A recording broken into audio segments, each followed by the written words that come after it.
Good afternoon and welcome to Justin TV, coming to you live on Facebook from 3Cube Studios. Getting ready to go real deep on some stuff today, and I think because of that, we keep having technical difficulties. I know our video has started and stopped a few times on live. I'm not sure if you've seen one of the earlier versions, but we're going to start the whole thing again, and I'm just going to keep streaming out of my mouth, and hopefully this one goes all the way through. Sometimes when you're about to make great shifts or do great things of going to fear, lots of obstacles will show up. And that's your test. It's giving you chances to escape and to get away from it and get out of it. Oh, it didn't work. I can get out of it. The internet's not working. I can get out of it. But my videos are about going into the fear and rewriting history and learning lessons. And so I'm going to take each and every failed attempt as one more strengthening of my conviction to get on here and do this video both for myself and for you guys. Couple quick, fast updates before I get into the real good biscuits and gravy, as Mary likes to say, of the story, is going to be, for starters, my videos are now all on YouTube. In this little series I call it Justin Sandler Cancer Journey on youtube.com/Justin J. Sandler, and you can feel free to share that link with anybody you know who's not on Facebook or who may benefit from seeing these videos any which way, shape, or form. Also, the meal train has still been an amazing benefit for us. It's been allowing people to sign up to help around the house with some work that we needed done really badly, laundry and cleaning and things. Some amazing meals, home cooked and not. So many people, thank you so much for your time. It's really been helping us so much get through these weeks. I'm going into the hospital again on Monday as of right now. Therefore, this next week is going to be more about just little visits to the hospital if you want to come see me there. The following 2 weeks we'll be home again, and the meal train is available for signups now. The link is in the description, so feel free to click on that and you can learn how you can just, sign up to volunteer to come over with lunch or a snack or a hug and a smile. All is welcome here, as your love is welcome here as well. Quick cancer update, because this wouldn't be a video of my cancer journey if it wasn't. I'm doing well. I feel really good. Enjoying this 2 weeks at home, to be honest with you, catching up on a lot of other things in life and a lot of visitation. Beautiful weather here in the valley of Los Angeles, and sunshine has been my friend. My port, which again is like my third nipple here, going up and around and all into my heart and stuff. It's going to stay there until this whole journey is done. Finally, the swelling went down. I actually energetically was chanting and shifting on accepting this fully into my body. And actually the day that I finally said to myself, I accept this 100%, and I really let it in energetically, that next morning I woke up with zero swelling. When it hadn't really changed over the course of 3 days. I really think that's important to energetically accept your healing and anything that you're going through, because it's full force at that point. So, feels good. I'm eating well. I'm more mobile. I'm a little less winded, so I can walk around a little bit more. Maybe even exercise a little soon. We'll see. The major side effect that is starting to finally take place as of this morning is hair. It's finally coming out. When I went to bed last night, I felt some tingling up my neck, on the side and the back, and it was a little bit of an interesting but never experienced before sensation. And I just had that gut feeling like I feel like these cells are calling it quits for now. And sure enough, I woke up this morning about 7:45, took off my sleep mask, and with it a large handful of hair from the back only. The front hasn't started that much yet, so my mullet's going up first. Maybe we'll do a little flock of seagulls haircut later, and then who knows what I'll look like the next time you guys see me on my next video update in a few days. Okay, that's everything. I really have some deep stuff I want to go over with you guys by telling some stories of my childhood. And with this, I am continuing on my own self journey of learning and working through recreating my own life. And through telling my stories, my hope is that, well, if anybody out there needs to be inspired, or any bit or piece of my story resonates with you or someone you know, then if it can help you in any way and it's helping me, then great, we're all winning. In the meantime, you're going to get to learn some interesting stuff about me, some of my deeper, darker sides of me, some musical things about me. And so today I'm going to talk about some stuff from my life, starting with as growing up as a little kid, and talking about some very important friends that I had through my life and still have. And I'm also going to talk about some of my musical endeavors early on, my early rock stardom adventures, and especially one of the bands I was in particular. And we're going to go and do a little tribute to that band as well at the very end, if we have some time. So stick around and let's just kind of go. I'm gonna sort of kind of continue on this journey I've been on for a few years now, ever since starting to chant Buddhism and do weekend healing emotional retreats and shamanic energy retreats and working with coaches and reading books and doing basically everything that Mary told me to do, because she started this adventure before me and she was kicking butt, and I was seeing her make changes, and I really let her mentor me on a lot of growing into the person I am now, and then taking it into my own direction, choosing my own path as well. And I think it's really given me a lot of strength to give this perspective on working through cancer and loving cancer and learning from this, because my tumor here in my chest is my greatest mentor and teacher. And right now I'm able to take all the work I've done over the last few years in these small groups and in meetings and everything else, and really take it to the next level. And now I can share it with all of you, because it's my own cancer journey, aka Justin Don't Give a Fuck. So this is my opportunity, and I hope you all get this opportunity, but if not, at least learn from mine.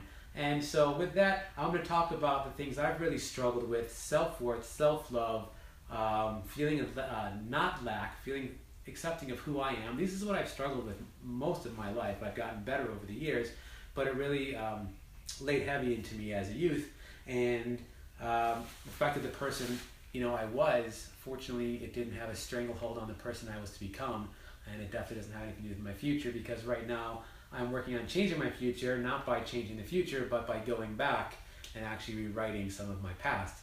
And by doing that, we can look at some of the experiences I've had and put different spins on them, different perspectives, and then take those experiences to give me a new perspective, which will then change my future and make everything better in my life. And you too can go back and change some of your paths and your pasts, and I hope you do.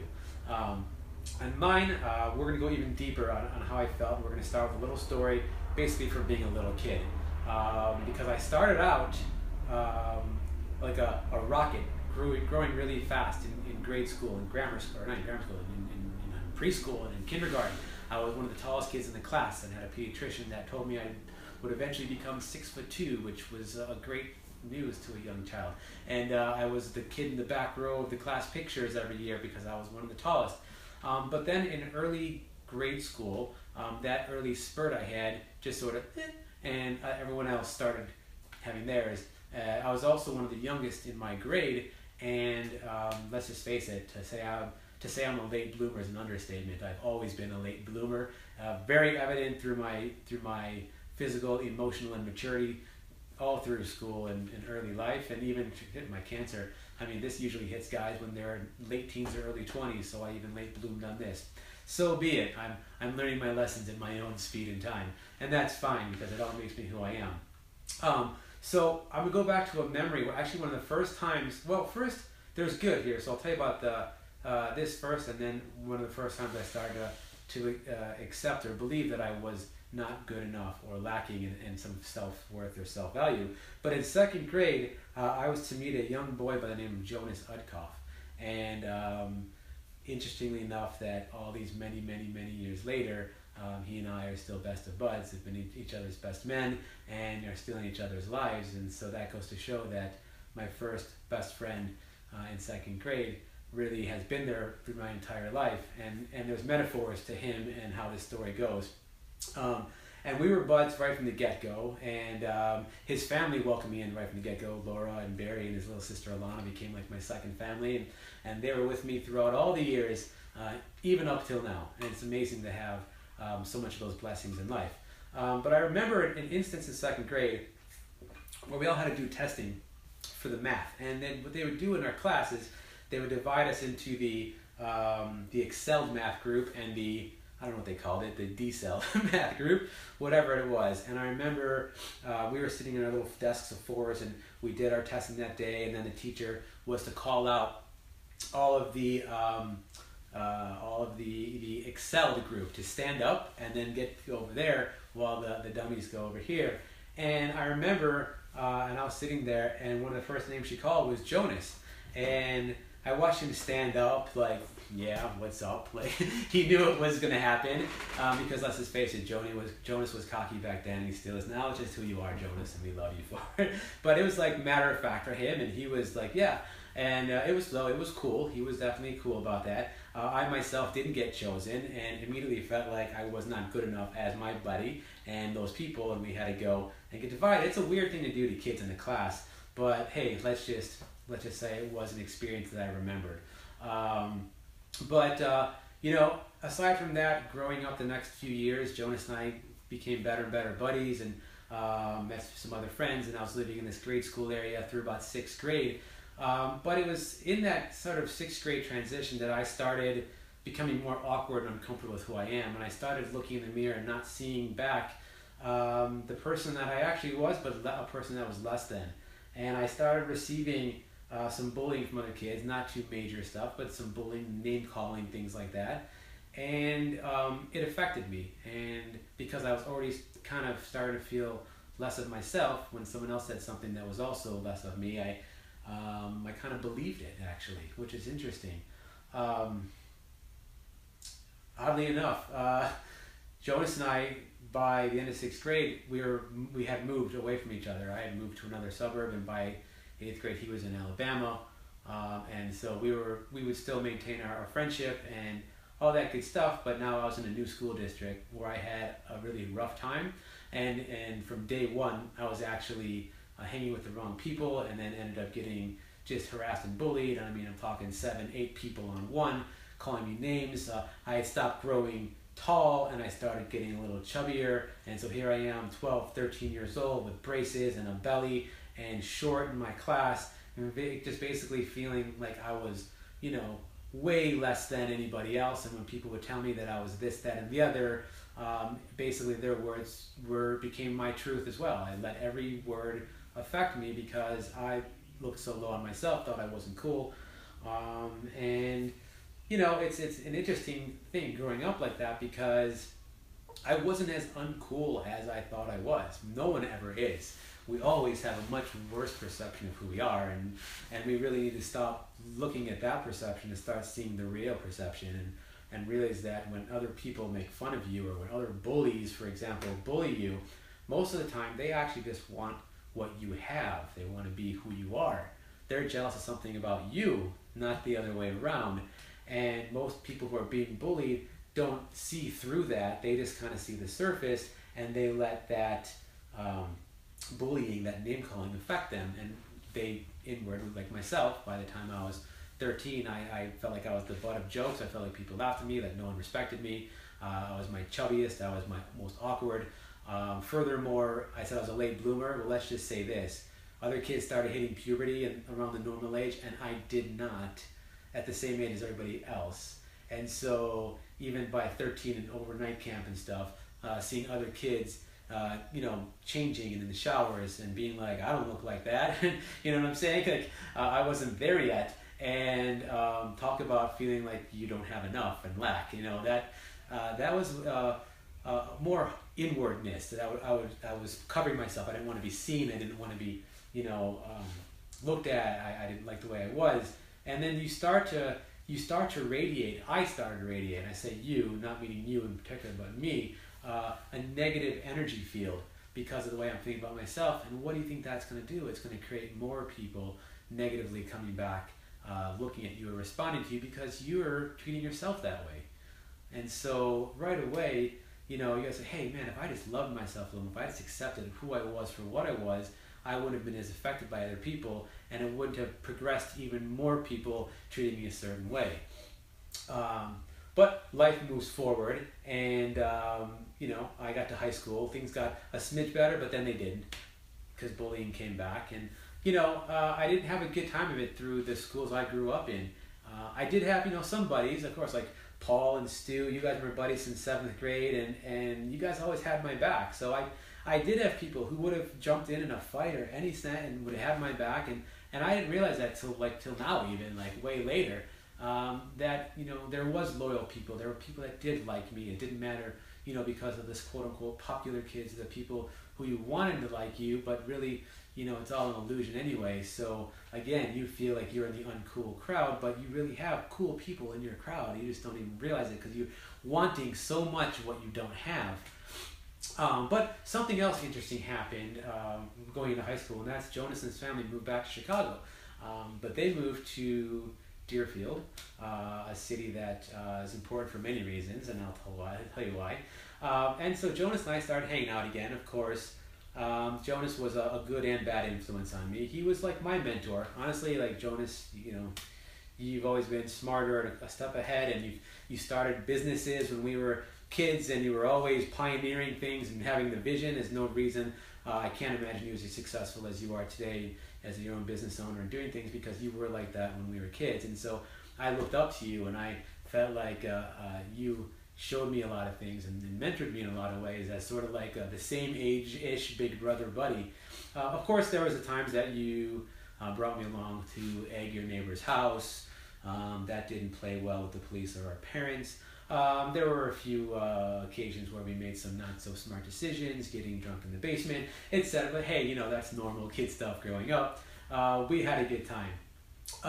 But interestingly enough, here's where I want to talk about where even though Jonas was still my buddy and he accepted me, I still was not accepting me, and I was really going through that lack of love and not happy where I was, and I was feeling like I was not included, even though people did include me. That sense of non-inclusion, which a lot of us feel throughout our lives, like, oh, that group didn't include me. Most of the time we disinclude ourselves, to be honest with you. We separate ourselves because we don't feel good enough or worthy enough, and we stay away. And I was doing that to myself, and also feeling like even if I was to meet people, I wouldn't really be included at the coolest core level.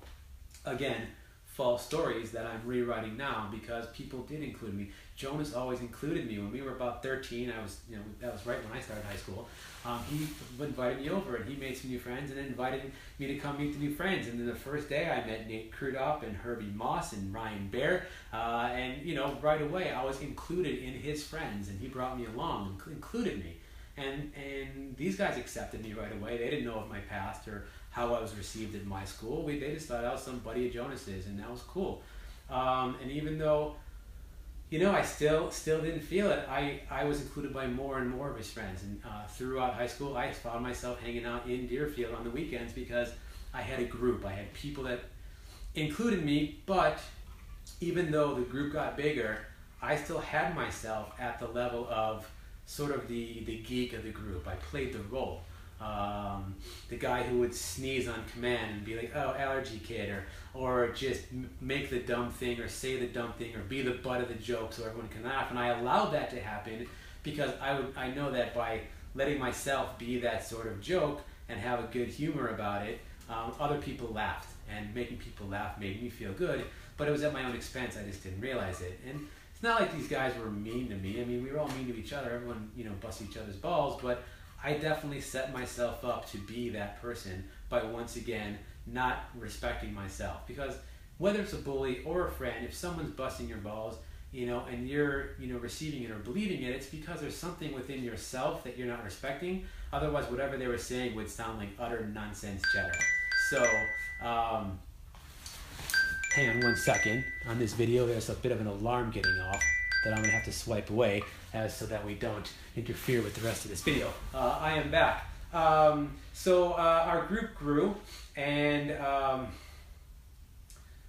the guys like Jared and Carrie showed up, and then Goldberg came into the picture, and then Smith and Smothers, and later on when we got to the college age, there's guys like Steve Zelski and Tom Hagensick and James Radigan, and there's so many of these people that I was actually friends with all these people, yet I still felt like I wasn't really accepted in the group.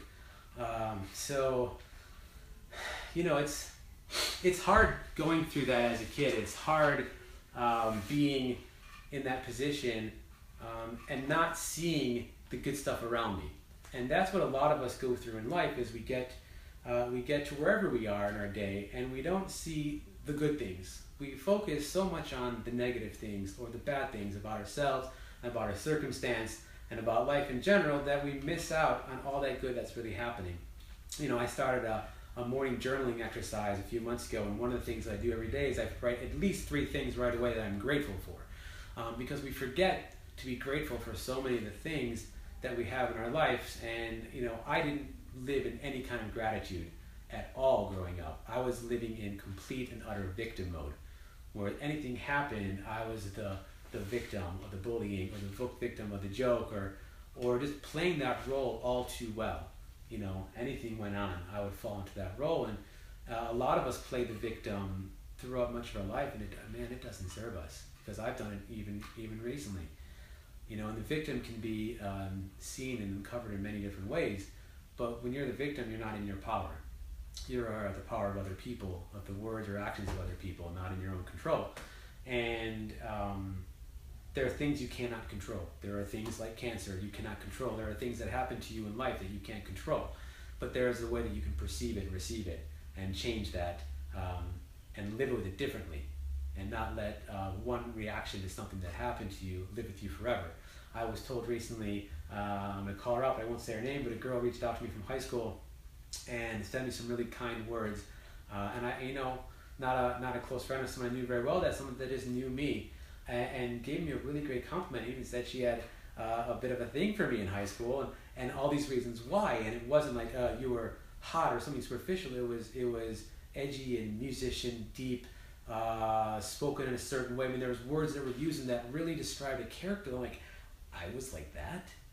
I didn't see myself like that. I didn't see myself as an artsy, edgy, you know, different thinking high school kid. I thought I was just the geek that no one really paid much attention to, you know. So that was refreshing, to say the least, to really be told things like that. Because once again, I created what I had my visual of was who I was. Not cool, not good looking, not tall, not anything positive. And yet other people are sitting here telling me, no, you were this, you were that, you inspired me, or I liked you, or you were artsy and creative and cool. It's like, you know, that's true for all of you. Everyone watching this video, you are cool. You are awesome people with amazing benefits in your life and amazing attributes to who you are. And you just need to believe that.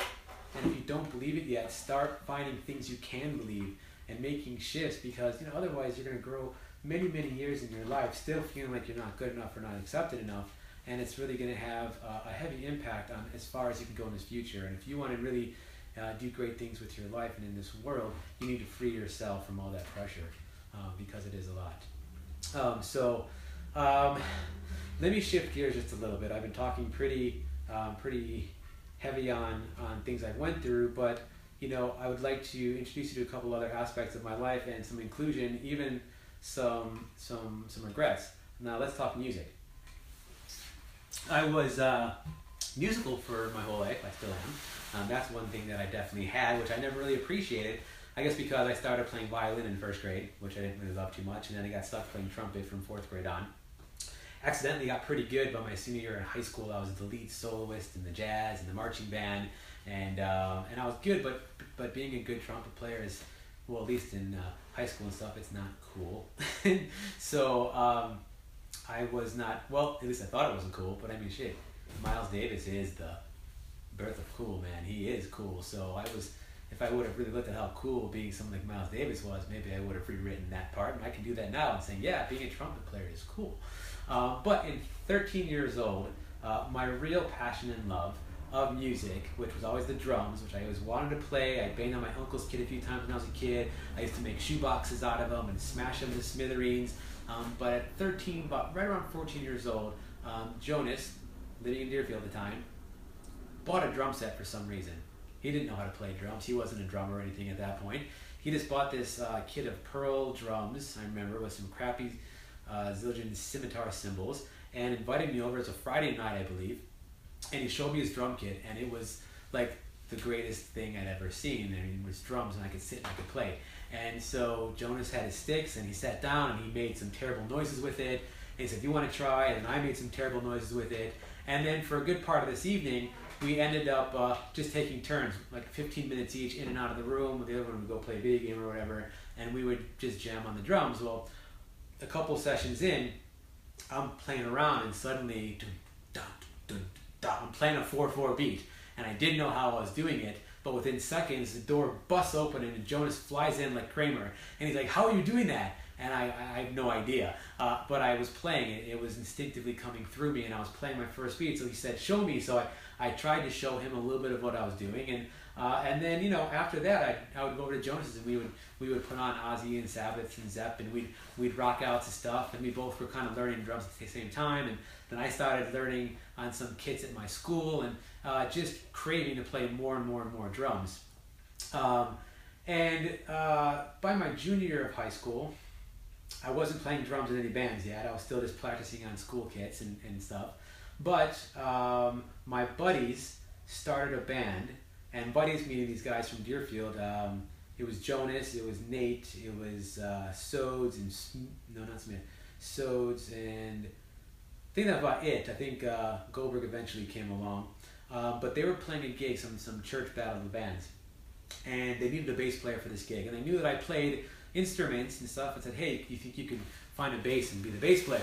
So I was like, yeah, why not? So my first rock and roll show was not on drums, it was actually on bass. I borrowed a bass and an amp actually from a guy named, I think I got it from John Cappy, who was another guy I played in a band with in my high school later on, which was cool. There was actually, I was in a lot of bands, and there was a lot of cool people. Why didn't I really see that until now? But let's say better late than never.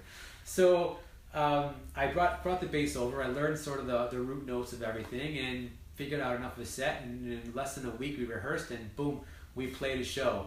All the guys came dressed in their normal preppy looking Deerfield High School attire. I came wearing jeans with a bandana tied around the knee, and I think I was wearing a tank top that was like I don't know, tie-dye or something, bandana. Like I was rocked out looking, terrible, but rocked out looking. And then we played the bass. I was doing jump kicks. I mean, I was like in my world. Funny enough, someone else who was there, a friend, saw me playing and asked me if I could play another Battle of the Bands the following week as their bass player, because they had lost their bass player. He got arrested or something, and they were playing at a community college. So a week later, I was learning all these metal songs and playing in this other band. So, you know, I'm wearing this very appropriate shirt for the era of the rock and roll beginnings of life. And so I played that as a bass player. And that was pretty much the end of my bass career. What's kind of interesting is that I had another experience of then disinclusion because Brian Smith, actually knows how to play bass, started jamming with the guys, and he goes to the school with them. And I got a phone call from Jonas one day saying, oh, by the way, you're fired on bass. Brian Smith's a new bass player. So I was kicked out of my first band as well. That keeps going off, by the way. I was kicked out of my first band, and that was that, but it was okay.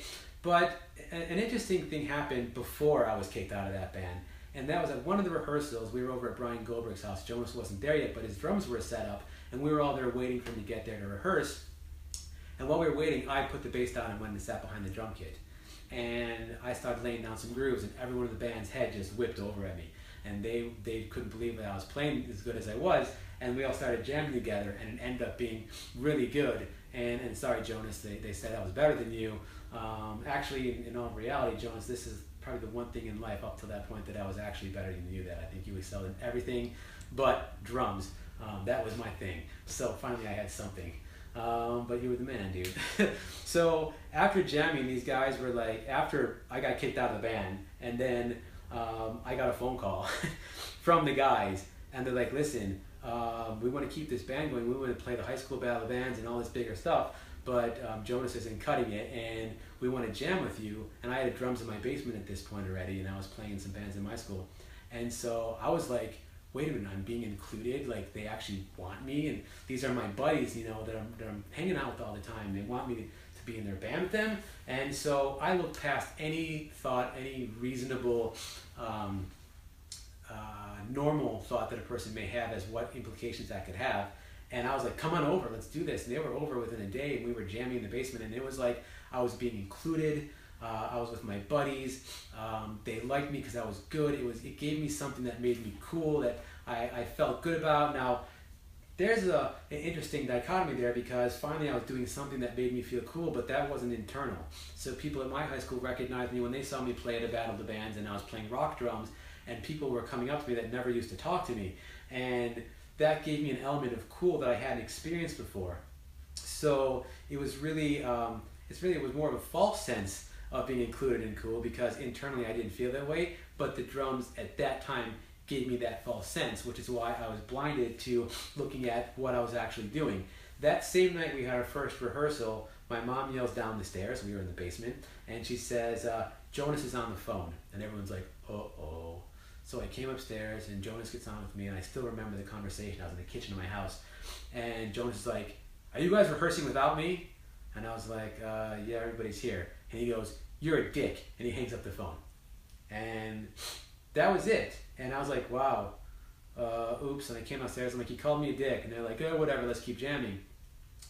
It didn't really occur this to me. Actually, a couple months ago, I had this thought in my head, and now it really is making so much sense to me, that the one guy who included me in so many things from a little kid on, who always included me, granted he fired me from the band or whatever, it doesn't really matter, but he always included me, you know, I now stepped in and disincluded him in his own band, the band that he started.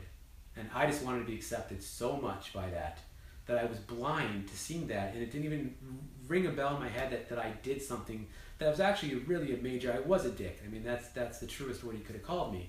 And Jonas, I thought about this, and I wanted to talk to you in person about it, but you know, now it's becoming part of a video so that you can hear it publicly, and so that it could be a lesson to us all. Because sometimes, even though we think we're doing the best thing for ourselves, we're being a dick. And so, Jonas, I'm very sorry.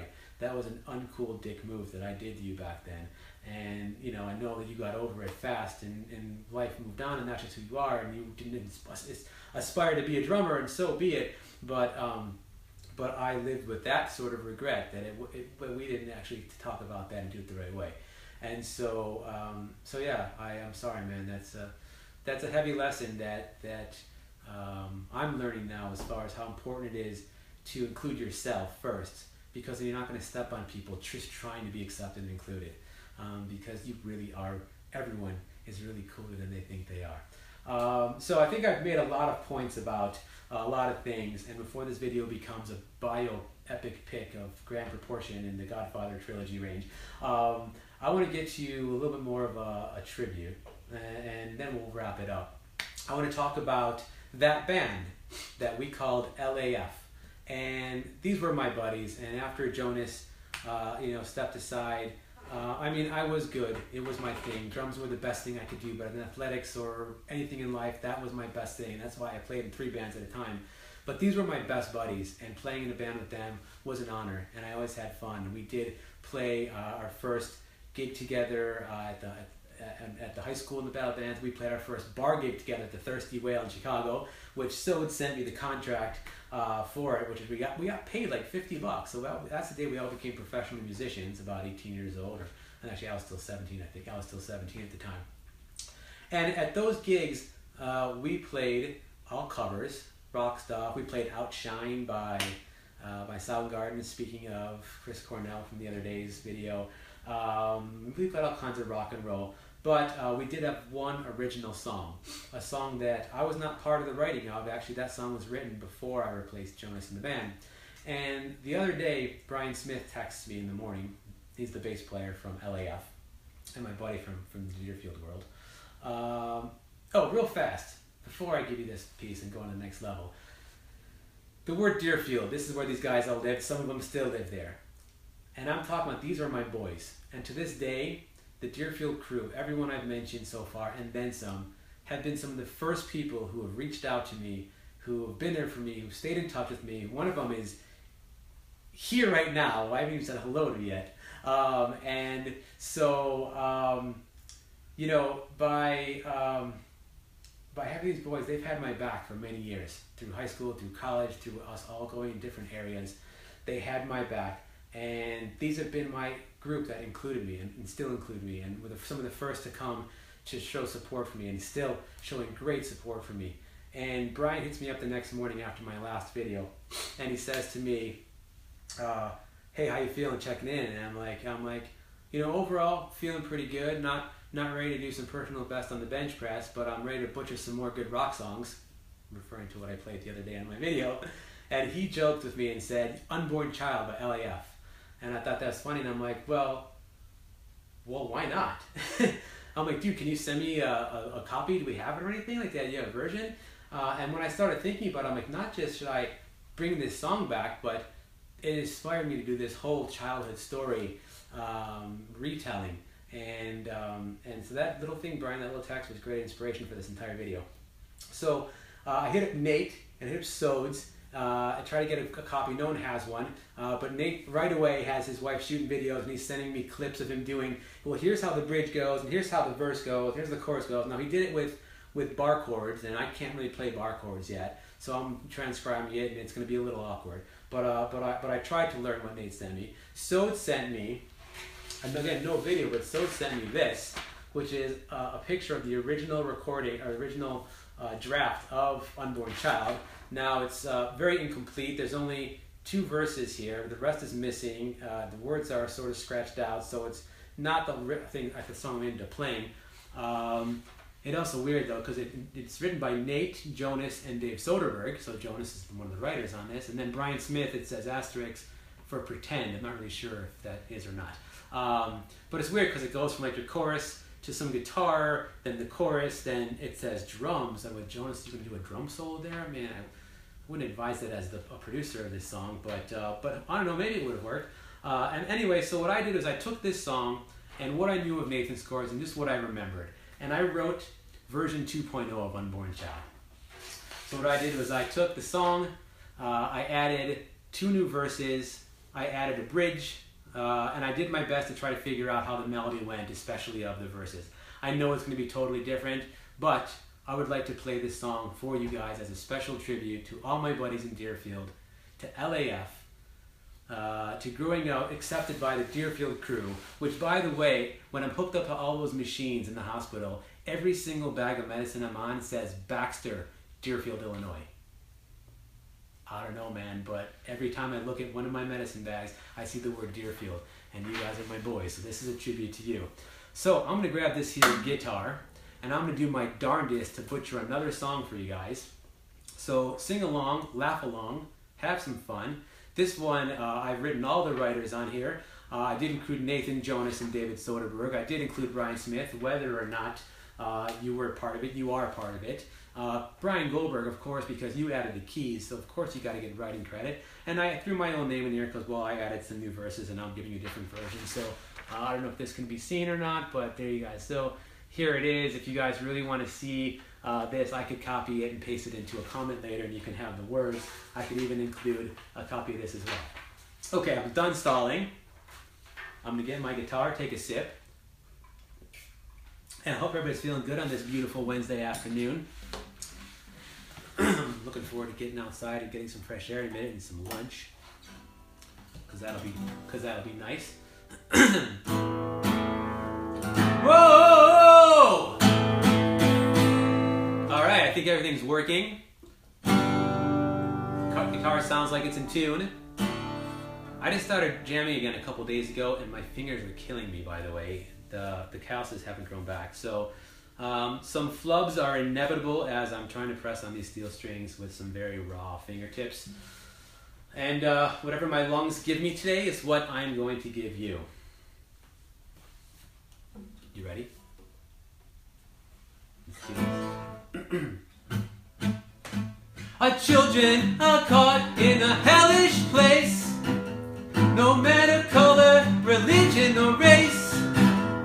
They see the earth getting worse every way. And it's been like this since their first birthday. Garbage pollution is up to our necks. And all we do is complain, it's a wreck. The smog and smoke suffocating the land. The politicians talk and tell us how they can. Whoa, whoa, whoa. Damn, sorry guys. Whoa. Who will save the unborn child sentenced to die in a world engulfed by fire? Who, tell me who, and who will save the unborn child sentenced to die in a world engulfed by fire? Who, tell me who? Everything is based on the capital gain. Profits, not people, how they make it rain. It's grown so big it has become a machine. Growing so fast they can't intervene. In a world where we didn't think that we had control. The tides are turning from our work on our souls.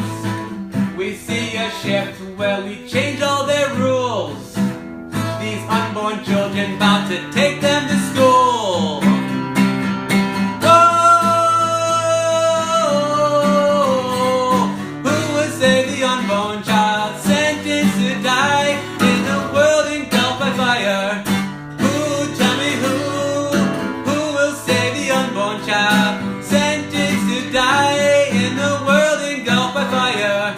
Who, tell me who?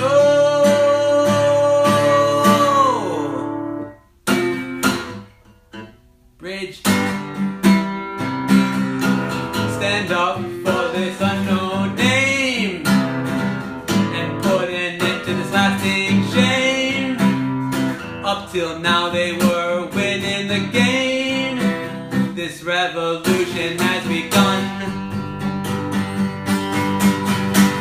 and now they're on the run. Whoa, oh. Who will save the unborn child sentenced to die in the world engulfed by fire? Who, tell me who will save the unborn child sentenced to die in the world engulfed by fire? Who, tell me who?